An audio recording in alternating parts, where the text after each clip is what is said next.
Hello students, आप सभी का स्वागत करता हूं अपने यूट्यूब चैनल एससीएस एजुकेशन के लाइव क्लास में। दोस्तों, आज जो हम पढ़ाई करने वाले हैं वो है बायोलॉजी। आज की क्लास में हम लोग बायोलॉजी को पढ़ाई करने वाले हैं। आज से दोस्तों हम लोग बायोलॉजी को स्टार्ट कर रहे हैं। तो आज सुबह से हम लोगों ने 10 बजे मैथ की पढ़ाई की, 3 बजे हम लोग हिंदी व्याकरण देखे और अभी हम लोग बायोलॉजी को देखेंगे। अगर आप लोग हमारे अभी तक दो वीडियो को ज्वाइन नहीं किए हैं तो हमारे डिस्क्रिप्शन में लिंक दिया गया, आप जाके वो दोनों क्लास को देख सकते हैं, क्योंकि वो दोनों क्लास आप लोगों के लिए इम्पोर्टेंट है। क्योंकि मैथ में जो भी चीज आज बताया गया है वो एक बहुत ही इम्पोर्टेंट है। और आपको आज जो हिंदी व्याकरण में बताया गया है, अगर आप उसको पढ़ते हैं तो आपको ऑब्जेक्टिव बनना वसली है और आपकी सभी ऑब्जेक्टिव जो है बनेगी। तो आप लोग हमारे जाके वीडियो को देख लेंगे। अभी जो हम लोग स्टार्ट कर रहे हैं वो है जेब प्रक्रम। क्या है जेब प्रक्रम? आपका बायोलॉजी का पहला चैप्टर है जेब प्रक्रम। क्या है उसको हम लोग अभी पढ़ेंगे। तो इसकी फुल थ्योरी की हम लोग पढ़ाई करेंगे। आज से हम लोग बायोलॉजी को स्टार्ट कर रहे हैं, क्योंकि बहुत सारे स्टूडेंट का डिमांड था कि सर बायोलॉजी स्टार्ट कीजिए, सर बायोलॉजी स्टार्ट कीजिए। इसलिए मैं आप लोगों के लिए बायोलॉजी का क्लास स्टार्ट किया हूँ। अब हम लोग इस चैप्टर को एंड करेंगे तो ही हम लोग अपने नेक्स्ट चैप्टर को देखेंगे। तो वीडियो स्टार्ट करने से पहले बता दूं, अगर आप लोग हमारे चैनल को अभी तक सब्सक्राइब नहीं किए हैं तो हमारे चैनल को सब्सक्राइब कर दे, साथ में बेल आइकन को भी प्रेस कर दे लेटेस्ट अपडेट के लिए। और हमारे सभी पेपर के नोट्स के लिए हमें मैसेज करें, हमारा नंबर है आपके स्क्रीन पर, आप हमें उस पर मैसेज कर सकते हैं। तो चलिए हम अपने क्लास को स्टार्ट करते हैं और बढ़ते हैं अपने जेब। पहले हम लोग समझते हैं जेब प्रक्रम होता क्या है, उसके बाद हम लोग आगे बढ़ेंगे। तो हम अपने क्लास को स्टार्ट करते हैं और पहले समझते हैं जेब प्रक्रम होता क्या। ये हमारे लेक्चर का पार्ट 1 है। तो पहले हम लोग समझते हैं जेब प्रक्रम होता क्या है। आप सभी स्टूडेंट्स इसको समझेंगे क्योंकि ये सभी आप लोगों के इम्पोर्टेंट है।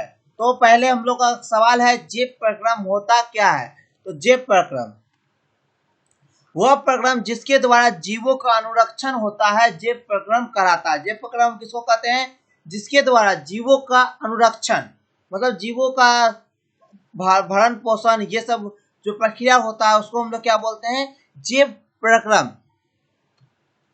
अब हमारा दूसरा क्वेश्चन है, आप लोग समझ लिए जेब प्रक्रम क्या होता है। तो वह प्रक्रम जिसके द्वारा जीवों का अनुरक्षण होता है उसको हम लोग जेब प्रक्रम बोलेंगे। अब हमारा दूसरा क्वेश्चन बनता है पोषण क्या है और यह कितने प्रकार के होता है। ये क्वेश्चन आप लोगों को बार बार बोर्ड एग्जाम में पूछा गया है कि पोषण क्या होता है और ये कितने प्रकार के होते हैं। ये क्वेश्चन आप लोगों को बार बार एग्जाम में पूछा गया है। तो आप सभी लोग इस क्वेश्चन का आंसर देंगे कि पोषण क्या है और यह कितने प्रकार का होता है। तो पोषण दोस्तों, पोषण वह प्रक्रम है जिसके द्वारा ऊर्जादायक पदार्थ का संचय एवं अनावश्यक बेकार पदार्थों का निष्कासन पोषण कराता है। मतलब दोस्तों, ऊर्जादायक पदार्थ जो हमारे शरीर के अंदर जाते हैं, संचय होते हैं, और अनावश्यक जो पदार्थ का हमारे शरीर में यूज नहीं है वो पदार्थ जो है बाहर आते हैं, इस क्रिया को हम लोग पोषण कहते हैं। ये क्वेश्चन आप लोग पढ़ लेंगे क्योंकि ये क्वेश्चन आप लोगों के लिए बहुत ही इंपॉर्टेंट है, क्योंकि ये क्वेश्चन आप लोगों से बार बार बोर्ड एग्जाम में पूछा गया और ये क्वेश्चन कम से कम अभी तक 5 से 6 बार ये क्वेश्चन पूछा गया है कि जेब प्रक्रम पोषण क्या है और यह कितने प्रकार का होता है। तो पोषण का परिभाषा देंगे कि पोषण वह प्रक्रम है जिसके द्वारा ऊर्जादायक पदार्थ का संचय एवं अनावश्यक बेकार पदार्थ जो है का निष्कासन हमारे शरीर के बाहर होता है। तो पोषण जो है दोस्तों हमारे 2 प्रकार के होते हैं, आप लोग जानते भी होंगे। पहला स्व पोषण और दूसरा पर पोषण। पहला क्या होता है? स्व पोषण, और दूसरा हमारा होता है पर पोषण। तो पोषण का परिभाषा पूछा तो हम लोग पोषण के बारे में लिखेंगे। ये कभी एक सिर्फ पोषण नहीं पूछता, ये क्वेश्चन पूछता है पोषण क्या है और यह कितने प्रकार के होते हैं। तो आप लोग लिखेंगे पोषण वह प्रक्रम है जिसके द्वारा ऊर्जादायक पदार्थ का संचय एवं अनावश्यक बेकार पदार्थ का निष्कासन पोषण कराता है। उसके बाद दोस्तों जो हमारा पोषण है वह 2 प्रकार का होता है। पहला स्व पोषण है और दूसरा हमारा पर पोषण होता है। तो अब हम लोग आगे बढ़ते हैं। अब हम आगे समझते हैं स्व पोषण। हम लोग पढ़े पोषण कितने प्रकार के होते हैं? 2 प्रकार के, स्व पोषण और पर पोषण। तो हम लोग एक एक करके समझते हैं स्व पोषण क्या होता है। पहले हम लोग समझते हैं स्व पोषण क्या होता है, उसके बाद हम लोग समझेंगे पर पोषण क्या होता है। तो पहला स्व पोषण। तो स्व पोषण बोलेंगे वे जीव जो भोजन के लिए किसी दूसरे माध्यम या स्रोत पर आश्रित न रहकर स्वयं संश्लेषित करते हैं, उसको हम लोग क्या बोलते हैं? स्व पोषण। फिर से समझेंगे, फिर से मैं रिपीट करता हूँ। वे जीव जो भोजन के लिए किसी दूसरे माध्यम या स्रोत पर आश्रित न रह के स्वयं संश्लित करता है, मतलब वो खुद अपना भोजन बनाता है, उसको हम लोग क्या बोलते हैं, स्वपोषण। जैसे में हमारा हो गया पेड़ पौधा, क्या हो गया, हरे पौधे। हरे पौधे अपना भोजन खुद बनाते हैं, वो दूसरे चीज पर आश्रित नहीं होते, तो इसको हम लोग बोलते हैं स्वपोषण। और ये क्वेश्चन तो आप लोगों के लिए बहुत ही इंपॉर्टेंट है और एग्जाम में पूछता है कि स्वपोषण हम लोग किसको बोलते हैं। तो हम लोग लिखेंगे वे जीव जो भोजन के लिए किसी दूसरे माध्यम या स्रोत पर आश्रित न रहकर स्वयं संश्लित करता है, उसको हम लोग स्वपोषण कहते हैं। स्वपोषण जो है वो कौन होता है, हरे पेड़ पौधे। हरे पेड़ पौधे स्वपोषण के अंतर्गत आते हैं। अब हम लोग दूसरा समझते हैं, दूसरा हमारा है परपोषण। दूसरा हमारा क्या है, तो परपोषण। तो स्वपोषण से तो स्पष्ट है कि वो खुद संश्लित होते हैं, और पर मतलब दूसरे पर आश्रित रहते हैं। परपोषण का मतलब क्या हो गया, दूसरे पर आश्रित रहते हैं। तो उसका परिभाषा लिखेंगे हम, वे जीव जो भोजन के लिए किसी दूसरे माध्यम या स्रोत पर आश्रित रहते हैं, उसे वो अपना भोजन जो है पोषण प्राप्त करते हैं, दूसरे पर आश्रित रहकर अपना भोजन और पोषण प्राप्त करते हैं, उसको हम लोग परपोषण बोलेंगे। जैसे में मनुष्य हो गया, ये सब हमारा आता है परपोषण के अंतर्गत। तो फिर से एक बार रिपीट कर देता हूँ, परपोषण वे जीव जो अपने भोजन के लिए दूसरे माध्यम या स्रोत पर आश्रित रहते हैं और अपना भोजन प्राप्त करते हैं, उसको हम लोग क्या बोलते हैं, परपोषण। परपोषण कितने प्रकार के होते हैं, तो परपोषण 3 प्रकार के होते हैं। वैसे तो सबसे आपसे ये क्वेश्चन पूछेगा कि पोषण क्या है और यह कितने प्रकार के होते हैं, इस टाइप से क्वेश्चन पूछता है। तो हम लोग लिखेंगे पोषण 2 प्रकार के होते हैं, स्वपोषण और परपोषण। तो उसके बाद अगर हमसे परपोषण का भी प्रकार पूछा तो उसके बाद हम लोग परपोषण का भी प्रकार लिखेंगे। तो परपोषण जो है वो 3 प्रकार के होते हैं। पहला परजीवी पोषण, क्या पहला, परजीवी पोषण। दूसरा हमारा मित्रजीवी पोषण, और तीसरा प्राणी संपोषण। क्या तीसरा, प्राणी संपोषण। अगर कोई हमसे पूछा कि परपोषण कितने प्रकार के होता है, तो हम बताएंगे पोषण जो है परपोषण वो 3 प्रकार के होते हैं, परजीवी परपोषण, मृतजीवी परपोषण और प्राणी संपोषण। तो यहाँ पर छूट गया तो आप लोग लिख देंगे। अब हम लोग एक एक करके समझते हैं परजीवी परपोषण क्या होता है। क्या पहला समझेंगे, पहला समझेंगे परजीवी परपोषण क्या होता है। तो ये हमारा किसका पार्ट हो गया, परपोषण का पार्ट हो गया। तो हम लोग समझते हैं परजीवी परपोषण का परिभाषा क्या होता है। अभी तक जो हम लोग पढ़ाई किए वह अभी बायोलॉजी में जो भी हम जस्ट समझे, पहला क्वेश्चन समझे जैव प्रक्रम क्या होता है, उसके बाद हम लोग समझे पोषण क्या होता है और यह कितने प्रकार का होता है। तो पोषण जो है 2 प्रकार का होता है, स्वपोषण और परपोषण। और परपोषण हमारा 3 प्रकार का होता है, परजीवी परपोषण, मित्रजीवी परपोषण और तीसरा संपोषण। तो हम पहला समझते हैं परजीवी परपोषण किसको बोलेंगे। पहला हम लोग क्या समझते हैं, परजीवी परपोषण हम लोग किसको बोलेंगे। तो पोषण की वह विधि जिसमें जीव दूसरे जीव या स्रोत पर आश्रित रहकर अपना भोजन प्राप्त करता है। क्या, वो दूसरे जीव या स्रोत पर रहकर आश्रित रहकर अपना भोजन पोषण प्राप्त करता है, उसको हम लोग बोलेंगे परजीवी परपोषण। तो परजीवी परपोषण किसको बोलते हैं, तो पोषण की वह विधि जो जीव दूसरे जीव मतलब जीव जो है दूसरे जीव पर आश्रित रहकर अपना भोजन प्राप्त करते हैं, उसको परजीवी परपोषण बोलते हैं। उसके बाद दूसरा हमारा है मित्रजीवी परपोषण। दूसरा हमारा क्या है, मृतजीवी परपोषण। तो वैसे पोषण जिसमें जीव सड़े गले या मित्र जीवों को खाकर अपना पोषण प्राप्त करते हैं। किसको, सड़े गले या मित्र जीवों को खाकर अपना भोजन प्राप्त करते हैं, उसको हम लोग बोलते हैं मित्रजीवी परपोषण। किसको बोलते हैं, मित्रजीवी पोषण, जो मित्र जीवों को खाकर अपना पोषण प्राप्त करते हैं। तो पहला हमारा क्या होता है, परजीवी परपोषण। तो परजीवी परपोषण का मतलब हो गया वो दूसरे जीव या स्रोत पर आश्रित रहते हैं। और मित्रजीवी में क्या होता है, जीव जो है सड़े गले या मित्र जीवों को खाकर अपना भोजन पोषण करते हैं। जैसे में हमारा हो गया एग्जाम्पल बैक्टीरिया, लोमड़ी, फफूंद इत्यादि। तो परजीवी परपोषण किसको बोल दिए, तो उसमें जो है जीव दूसरे जीव पर आश्रित रहते हैं। मित्रजीवी में सड़े गले या मित्र जीवों को खाकर अपना पोषण प्राप्त करता है। जैसे में हमारा बैक्टीरिया हो गया, लोमड़ी हो गया, फफूंद हो गया आदि। उसके बाद दूसरा हमारा प्राणी संपोषण। तीसरा हमारा क्या है, प्राणी संपोषण। तो प्राणी संपोषण का परिभाषा है वैसे पोषण जिसमें जीव अपना भोजन ठोस या तरल, क्या, ठोस या तरल के रूप में जंतुओं के भोजन से ग्रहण करते हैं। किसके, ठोस या तरल के रूप में जंतुओं के भोजन को ग्रहण करते हैं, ग्रहण करने की विधि द्वारा ग्रहण करते हैं। जैसे जंतु लोग खाना को खाता है उस विधि से खाने को हम लोग ग्रहण करते हैं, उसको हम लोग बोलते हैं प्राणी संपोषण। अगेन मैं रिपीट कर देता हूं, वैसे पोषण जिसमें जीव अपना भोजन ठोस या तरल के रूप में जंतुओं के भोजन के ग्रहण करने की विधि द्वारा ग्रहण करता है, उसको हम लोग बोलते हैं प्राणी संपोषण, जैसे जंतु लोग खाना खाता है उसी तरह अगर कोई खाना खाता है उस विधि द्वारा उसको हम लोग बोलते हैं प्राणी संपोषण। जैसे में हमारा हो गया मनुष्य, मेढक, सांप इत्यादि। मनुष्य, मेढक सब किसके अंतर्गत आता है? प्राणी संपोषण के अंतर्गत। पोषण के जितने प्रकार है आप उसको याद कर लेंगे, क्योंकि सभी पोषण से आप लोगों का ऑब्जेक्टिव बनता है। उसके बाद हम लोग अपने तीसरे क्वेश्चन के बढ़ते हैं। तीसरा हमारा है पोषण के कौन कौन से विधि है। तीसरा हमारा क्या है? पोषण के कौन कौन से विधि है। तो दोस्तों पोषण का जो मुख्यतः जो है वह 3 विधि है। पोषण के मुख्यतः कितने विधि है? 3 विधि है। अब हम लोग अपने थर्ड क्वेश्चन को देख रहे हैं। पोषण के कौन कौन से विधि है इसको हम लोग अब जान रहे हैं। ये भी क्वेश्चन आप लोगों के लिए इंपॉर्टेंट है, क्योंकि ये भी क्वेश्चन बार बार बोर्ड एग्जाम में पूछता है। तो पोषण के मुख्यतः कितने विधि होते हैं? तो पोषण के मुख्यतः 3 विधि होता है। आप लोगों को फिर से रिपीट करता हूँ, अगर आपसे पूछा कि पोषण के कितने विधि होते हैं तो हम लोग लिखेंगे पोषण का टोटल 3 विधि होते हैं। पहला अंतर्ग्रहण या स्वांगीकरण। पहला क्या होता है? अंतर्ग्रहण या स्वांगीकरण। दूसरा हमारा होता है पाचन ग्रहण। दूसरा हमारा क्या होता है? पाचन ग्रहण। तीसरा जो होता है वह बहिष्करण या निष्कासन। क्या होता है? बाहर निकालना या निष्कासन क्रिया थर्ड होता है। तो पोषण के कितने प्रकार हो गए? पोषण के 3 विधि हो गए। पहला अंतर्ग्रहण या स्वांगीकरण, दूसरा हमारा पाचन ग्रहण, तीसरा हमारा बहिष्करण या निष्कासन। अब हम तीनों की परिभाषा एक एक करके समझते हैं। अंतर्ग्रहण या स्वांगीकरण क्या होता है, पाचन ग्रहण क्या होता है और बहिष्करण या निष्कासन क्या होता है, ये सभी की परिभाषा हम लोग एक एक करके समझते हैं। तो अब हम आगे बढ़ते हैं और एक एक करके समझते हैं अंतर्ग्रहण या स्वांगीकरण क्या होता है। पहला हम लोग क्या समझते हैं? अंतर्ग्रहण या स्वांगीकरण क्या होता है। पहला हमारा टॉपिक हो गया पोषण के प्रकार में अंतर्ग्रहण या स्वांगीकरण।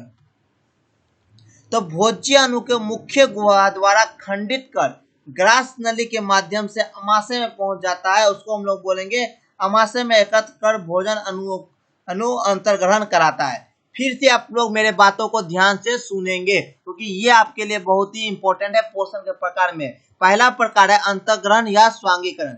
इसको हम लोग परिभाषित करेंगे भोजन अणुओं को। फिर से समझिए, भोजन अणुओं को मुख गुहा द्वारा, किसके? मुख गुहा द्वारा, हमारे मुंह द्वारा खंडित कर ग्रास नली के माध्यम से अमाशय में पहुंच जाता। कहाँ पहुंचता है? अमाशय में। अमाशय में एकत्रित कर भोज्य अणु अंतर्ग्रहण कराता। क्या? भोज्य अणु जो है हमारा अमाशय में एकत्रित कर अंतर्ग्रहण कराता है। अगर हमसे पूछा तो हम अंतर्ग्रहण किसको बोलेंगे?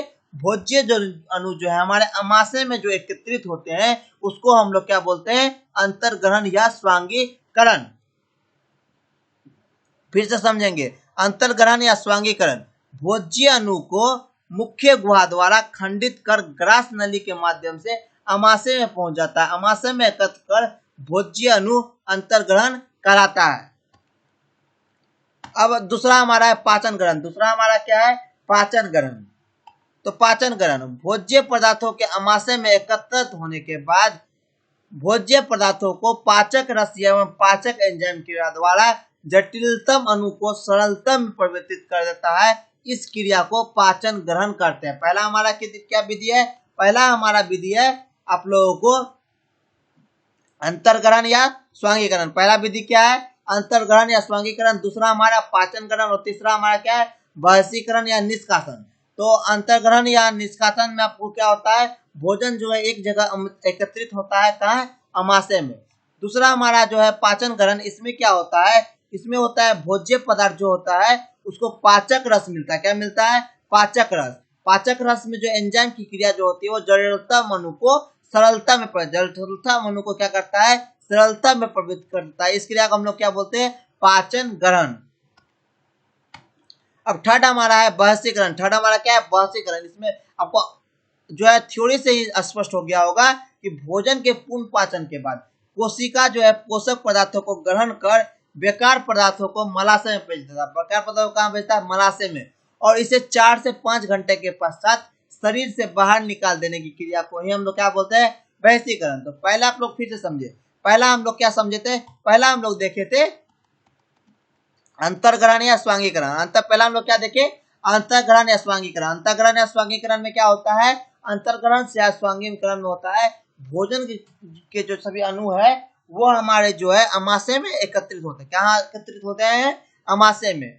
उसके दोस्तों पाचन ग्रहण में क्या होता है? पाचन ग्रहण में एंजाइम मिल के हमारे भोजन को सरलतम अणु में तोड़ते हैं। उसका जो पदार्थ बेकार बच जाता है उसके 3 से 4 घंटे के हमारे शरीर के बाहर निकल जाता है, उसको हम लोग क्या बोलते हैं, बहिष्करण या निष्कासन। तो ये हमारा था पोषण के प्रकार। अब हम लोग अपने फोर्थ क्वेश्चन की ओर बढ़ते हैं और फोर्थ क्वेश्चन हम देखते हैं प्रकाश संश्लेषण क्या है। फोर्थ क्वेश्चन हम लोग क्या देखते हैं, प्रकाश संश्लेषण। ये क्वेश्चन तो आप लोगों के लिए बहुत ही इंपॉर्टेंट है, क्योंकि ये क्वेश्चन आप लोगों को बार बार बोर्ड एग्जाम में पूछता है कि प्रकाश संश्लेषण क्या है और इसके अवयव को लिखिए। तो ये दोनों क्वेश्चन को भी हम लोग जानेंगे। पहले हम लोग देखते हैं प्रकाश संश्लेषण क्या होता है, इसकी परिभाषा को समझते हैं।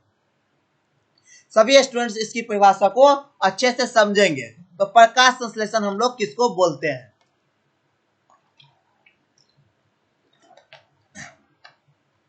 तो प्रकाश संश्लेषण वह प्रक्रिया है जिसमें हरे पौधे, कौन पौधे, हरे पेड़ पौधे, सूखे पेड़ पौधे नहीं, हरे पौधे सूरज की प्रकाश में क्लोरोफिल की उपस्थिति में, सूरज के प्रकाश में क्लोरोफिल की उपस्थिति में भूमि से जल एवं कार्बन डाइऑक्साइड, कहां से, भूमि से जल एवं कार्बन डाइऑक्साइड का उपयोग कर कार्बोहाइड्रेट, जिसको हम लोग वसा बोलते हैं, कार्बोहाइड्रेट का निर्माण करते हैं और ऑक्सीजन को मुक्त करते हैं। किसको, ऑक्सीजन गैस बाहर निकालते हैं। इसी क्रिया को हम लोग क्या बोलते हैं, प्रकाश संश्लेषण क्रिया। प्रकाश संश्लेषण क्रिया मुख्यतः पेड़ पौधे में होती है। कहाँ होती है, पेड़ पौधे में। और प्रकाश संश्लेषण क्रिया एक उपचयन अभिक्रिया के, क्या, एक उपचयन अभिक्रिया, प्रकाश संश्लेषण अभिक्रिया। फिर से आपको रिपीट करते हैं, प्रकाश संश्लेषण की परिभाषा क्या है, ये एक आपको एक सटीक परिभाषा है। और अगर ये परिभाषा, ये क्वेश्चन 5 नंबर में पूछता है तो आपको 5 में 5 नंबर मिलेगा। तो प्रकाश संश्लेषण की परिभाषा लिखेंगे, प्रकाश संश्लेषण वह प्रक्रिया है जिसमें हरे पेड़ पौधे सूरज की प्रकाश में क्लोरोफिल की उपस्थिति में जल एवं कार्बन डाइऑक्साइड का उपयोग कर कार्बोहाइड्रेट का निर्माण करता है। उसको हम लोग बोलेंगे, कार्बोहाइड्रेट और ऑक्सीजन गैस का निर्माण करता है, उसको हम लोग बोलेंगे प्रकाश संश्लेषण क्रिया। आप लोग इस समीकरण से समझ सकते हैं। ये हमारा क्या हो गया, 6CO2 कार्बन, 12H2O क्या हो गया, हमारा जल हो गया, जल एवं कार्बन डाइऑक्साइड हो गया। ये जो है क्लोरोफिल और हरे प्रकाश, तो यहाँ हम लोग तीर पर लिख देंगे, इसमें यहाँ पर ऊपर में लिख देंगे क्लोरोफिल और यहाँ लिख देंगे प्रकाश की उपस्थिति में, तीर के चिन्ह के नीचे में। तो उसके बाद हमारा क्या बनाया, कार्बोहाइड्रेट, C6H12 और O6 एक हमारा कार्बोहाइड्रेट प्रोटीन है। उसके बाद हमारा क्या मुक्त किया, ऑक्सीजन, और ये जल मुक्त किया। तो ये एक परिभाषा है प्रकाश संश्लेषण का। आप लोगों से अगर प्रकाश संश्लेषण का अभिक्रिया का पूछा तो आप लोग इसको लिख सकते हैं। आप लोग जल्दी से इसका स्क्रीनशॉट ले लें, किसका, ये प्रकाश संश्लेषण का। मैं इस वजह जितना लिखा हूं उसको मिटा देता हूं ताकि आप लोगों को स्क्रीनशॉट लेने में दिक्कत नहीं होगी। तो अब आप लोग इसको स्क्रीनशॉट लिख लेंगे क्योंकि ये क्वेश्चन बहुत ही आप लोगों के लिए इंपॉर्टेंट है। अब हम अपने नेक्स्ट क्वेश्चन के ऊपर बढ़ते हैं और हमारा नेक्स्ट एंड आज का लास्ट क्वेश्चन है, वह है प्रकाश संश्लेषण के लिए आवश्यक अवयव कौन कौन है। अभी तक हमारी क्लास को जितने भी स्टूडेंट देखे हैं वो अपना अटेंडेंस बना दे ताकि मैं उसको PDF दे सकूं। तो जितने स्टूडेंट अभी क्लास को अटेंड कर रहे हैं वो अपना अटेंडेंस बना दे। तो ये क्वेश्चन तो आप लोगों को अनगिनत बार बोर्ड एग्जाम में पूछा है 2 नंबर में कि प्रकाश संश्लेषण के लिए आवश्यक अवयव का नाम लिखिए। ये 2 नंबर में पूछता है और ये क्वेश्चन 50 बार पूछ चुका है आपके बोर्ड एग्जाम में। तो प्रकाश संश्लेषण के लिए आप इसका लिखेंगे, प्रकाश संश्लेषण के लिए आवश्यक तत्व निम्न है। आप लोगों को जैसे जैसे लिखाते हैं आप वैसे ही अपने क्वेश्चन का भी आंसर देंगे, जिससे आप लोगों को नंबर अच्छा मिलेगा। तो आप लोग लिखेंगे प्रकाश संश्लेषण की जो है वो आवश्यक तत्व निम्न है। पहला हमारा है कार्बन डाइऑक्साइड, पहला हमारा क्या है, कार्बन डाइऑक्साइड। दूसरा हमारा क्या है, जल, दूसरा हमारा क्या है, जल। तीसरा हमारा क्या है, सूर्य प्रकाश। चौथा हमारा क्या है, क्लोरोफिल या पनहरित। और ये हमारा जो है कुछ इंपॉर्टेंट प्रकाश संश्लेषण के लिए आवश्यक तत्व है। तो अगर आपसे पूछा एग्जाम में प्रकाश संश्लेषण के आवश्यक तत्व को लिखे तो पहला लिखेंगे कार्बन डाइऑक्साइड, दूसरा लिखेंगे जल, तीसरा लिखेंगे सूर्य प्रकाश और चौथा लिखेंगे क्लोरोफिल या पनहरित। ये आपका एक क्वेश्चन था प्रकाश संश्लेषण का। आप लोग ये क्वेश्चन को तो याद ही कर लेंगे। ये चार ही पॉइंट आप लोग 4 को पॉइंट को याद करने में कोई प्रॉब्लम आप लोगों को नहीं हो, क्योंकि ये क्वेश्चन आप लोगों के बोर्ड एग्जाम के लिए बहुत ही महत्वपूर्ण है। तो दोस्तों हम अपने क्लास को आज यहीं इन रखते हैं। तो कल मिलते हैं दोस्तों फिर रात के 8 बजे, तब हम लोग इस चैप्टर में इससे आगे देखेंगे रात में 8 बजे। तो हमारे यहाँ का चैनल को अभी तक सब्सक्राइब नहीं किए होंगे तो चैनल को सब्सक्राइब कर दीजिए। और अगर हमारी क्लास अच्छी लगी आप लोगों को तो हमारे वीडियो को लाइक कर दीजिएगा और अपने फ्रेंडों के साथ भी शेयर कीजिएगा। ज़्यादा से ज़्यादा अपने फ्रेंड के साथ शेयर कीजिए। तो मिलते हैं एक नए वीडियो के साथ, तब तक के लिए बाय।